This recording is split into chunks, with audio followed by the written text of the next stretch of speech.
കാണട്ടെ, എനിക്ക് ഞാൻ സിനിമ ഒന്നും അല്ലല്ലോ, വരുന്നതും ചെയ്യും, അത്രേ ഉള്ളൂ. എല്ലാവരും അങ്ങനെയാണ്. ഒരു മിനിറ്റ്, ആൽബം വന്നാലും സിനിമ വന്ന എല്ലാം ഒരുപോലെ കാണുന്ന വ്യക്തിയാണ്. അഭിനയൊന്നും ഒരുപോലെ. ഇങ്ങോട്ട് വരുന്ന മാത്രം ഞാൻ, അല്ലാതെ ഞാൻ അങ്ങോട്ട് വരാം എന്നെ അഭിനയിപ്പിക്കാമെന്ന് ചോദിച്ചാൽ ഞാൻ എങ്ങും പോകത്തുമില്ല. ഇങ്ങോട്ട് വർക്ക് വരുന്നത് ഞാൻ ചെയ്യും, അത്രേ ഉള്ളൂ. അതെല്ലാം സന്തോഷമായിട്ട് ചെയ്യും, നല്ല ഡെഡിക്കേഷനായിട്ട് ചെയ്യും. അല്ലാതെ ഞാൻ അങ്ങോട്ട് പോയി ഒന്നും ഞാൻ തിരക്കാറില്ല, പോകില്ല, അറിയാമല്ലോ. സിനിമയുടെ ഷൂട്ട് എപ്പോഴാണ് തുടങ്ങുന്നത്?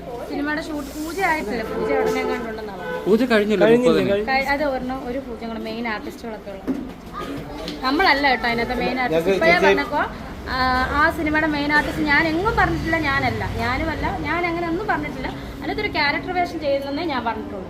അപ്പോൾ അതിനി മുന്നോട്ടുണ്ടോ ഇല്ലെന്നൊന്നും എനിക്കറിയാം. ഞാൻ മെയിൻ ആർട്ടിസ്റ്റാണെന്ന് ഒരു മീഡിയക്കാരന് മുന്നിൽ ഞാൻ പറഞ്ഞിട്ടുമില്ല, പറയത്തില്ല. ഞാനല്ല ആ സിനിമയുടെ, പുതിയ സിനിമയുടെ മെയിൻ ആർട്ടിസ്റ്റ് ഞാനല്ല. ഞാനത് പറഞ്ഞിട്ടുണ്ടല്ലേ.